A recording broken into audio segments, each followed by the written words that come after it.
Hati-hati tinggal serumah nggak nikah. Menghina presiden dan wapresnya bisa dipenjara. Ini perdebatannya pada saat pembahasan di DPR bersama dengan pemerintah sangat dinamis, ya sangat dinamis. Ini perdebatan soal moralitas ya di antara partai-partai. Terus kalau pasangan yang belum terikat perkawinan, secara rumusan pasal, pengadunya hanya orang tuanya. Jadi bukan tetangganya, bukan juga netizen, bukan juga ormas yang sok Pancasilais dan NKRI, bukan. Kritik dalam penjelasannya, kritik tidak dilarang di dalam pasal ini. Salah satu wujud kritik adalah unjuk rasa. Dan yang mengadukan harus dari presiden atau wapres. Pengaduannya juga tertulis. Jadi secara formal, bukan relawan yang bisa ngelaporin. Kritik bagus, tapi fitnah itu tidak bagus.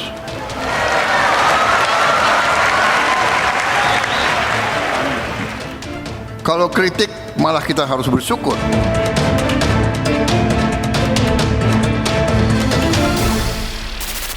Hati-hati tinggal serumah nggak nikah. Menghina presiden dan wapresnya bisa dipenjara. Bro, KUHP baru mulai berlaku 2 Januari 2026. Kalau kita nggak paham aturan, bisa kena pasal. Makanya di era sekarang, melek hukum itu wajib. Banyak baca, cek sumber resmi, biar aman dan nggak jadi korban pasal. Jadi pasal-pasal apa aja yang ramai dibahas, kita cek now.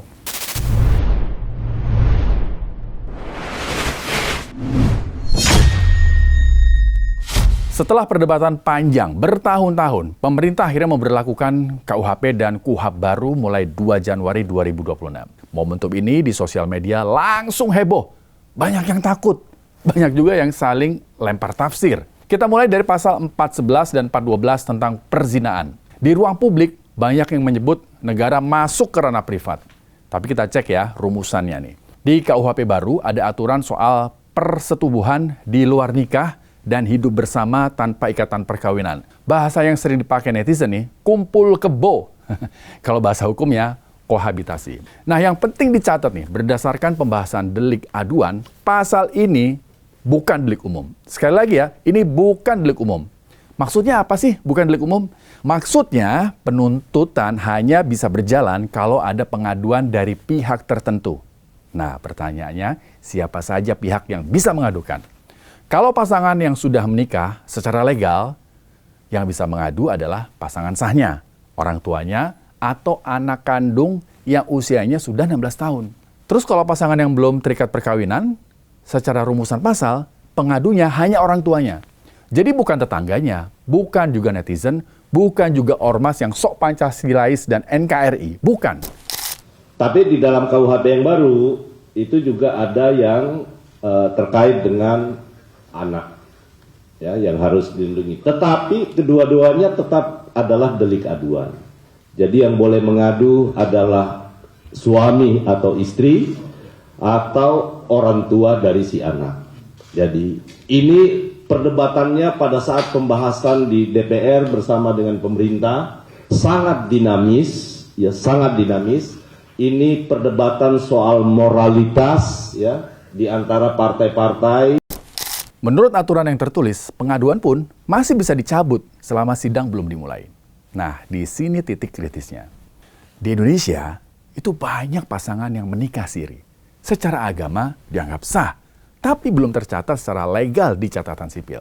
Berdasarkan status administrasi yang belum terdaftar, mereka ini berpotensi masuk kategori hidup bersama tanpa perkawinan. Ini bukan soal setuju atau nggak setuju, tapi benturan antara teks hukum dengan realitas sosial. Ancaman hukuman dari pasal 411 dan 412 ini 6 bulan sampai 1 tahun penjara atau denda 10 juta rupiah. Pertanyaan berikutnya yang paling banyak ditanyain soal KUHP baru, bener nggak menghina presiden dan wapres bisa dipenjara? Jawabannya, bisa banget bro. Tapi kita baca dulu nih isi aturannya, biar paham batas antara kritik dan pidana.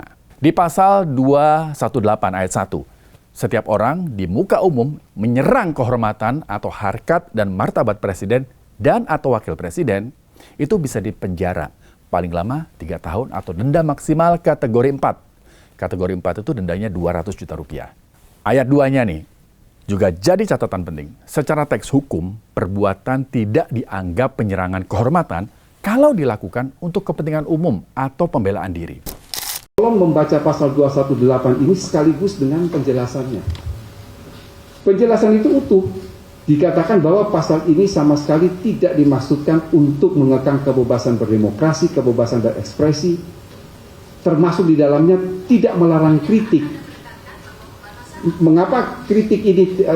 Karena kritik dan menghina itu adalah dua hal yang berbeda. Jadi yang dilarang betul di dalam pasal 218 ini adalah menista atau memfitnah. Menista itu contohnya adalah ya kebun binatang keluarlah dengan menghujat seseorang. Atau memfitnah. Kalau memfitnah saya kira dimanapun di dunia ini namanya memfitnah itu adalah tindak pidana. Sehingga pasal itu sudah mengatakan bahwa kritik dalam penjelasannya, kritik tidak dilarang di dalam pasal ini. Salah satu wujud kritik adalah unjuk rasa. Artinya bro, ini perlu dicatat ya, KUHP baru masih membuka ruang kritik. Tapi resiko pidana muncul kalau yang disampaikan bukan lagi kritik, tapi menghina secara personal. Misalnya ngatain bentuk fisik. Nah, di pasal 219 ini lebih luas. Siapapun yang menyiarkan tulisan, gambar, rekaman, atau menyebarkan melalui teknologi informasi yang berisi penyerangan kehormatan Presiden dan Wapres bisa dipidana 4 tahun dan denda maksimal kategori 4 juga. Tapi jangan lupa, ada pasal 220 ayat 1. Ini penting. Menurut mekanisme yang tertulis, pasal 218, 219 adalah delik aduan. Jadi penuntutan hanya bisa berjalan kalau pengaduannya resmi. Dan yang mengadukan harus dari presiden atau wapres. Pengaduannya juga tertulis. Jadi secara formal bukan relawan yang bisa ngelaporin. Bukan juga netizen. Apalagi ormas yang katanya paling NKRI. Nggak bisa. Tapi karena ini delik aduan, secara hukum prosesnya tergantung kemauan pengadu. Nah, kekhawatiran yang muncul, pasal ini bisa digunakan sebagai alat lapor balik saat terjadi konflik politik. Efeknya, ada ketakutan di kalangan publik untuk bersuara kritis. Tapi Pak Prabowo sudah menjamin, sudah bilang kalau beliau siap untuk dikritik. Kritik bagus, tapi fitnah itu tidak bagus.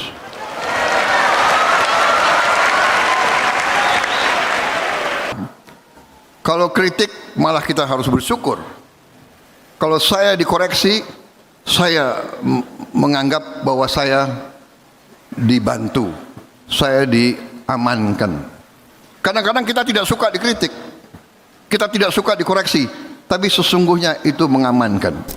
Jadi solusinya bro yang aman di era sekarang bukan berhenti mengkritik, tapi pahami cara mengkritik. Cek sumber pasal secara utuh. Bedakan serangan personal dengan kritik kebijakan. Pakai data dan argumen untuk kepentingan umum. Dengan cara ini, kita tetap bisa menjadi warga negara yang mengontrol kekuasaan tanpa menjadi korban pasal. Demikian Cek Now kali ini. Saya Rizky Hasan. Tetap kritis, tetap waras, merdeka. Makasih banget ya sudah menyimak Cek Now. Kamu pengen kita bahas apa lagi? Silahkan tulis di kolom komentar. Dan jangan lupa like, subscribe, dan share supaya nggak ketinggalan informasi-informasi menarik lainnya di YouTube Official iNews. Saya Rizky Hasan, terima kasih dan sampai jumpa.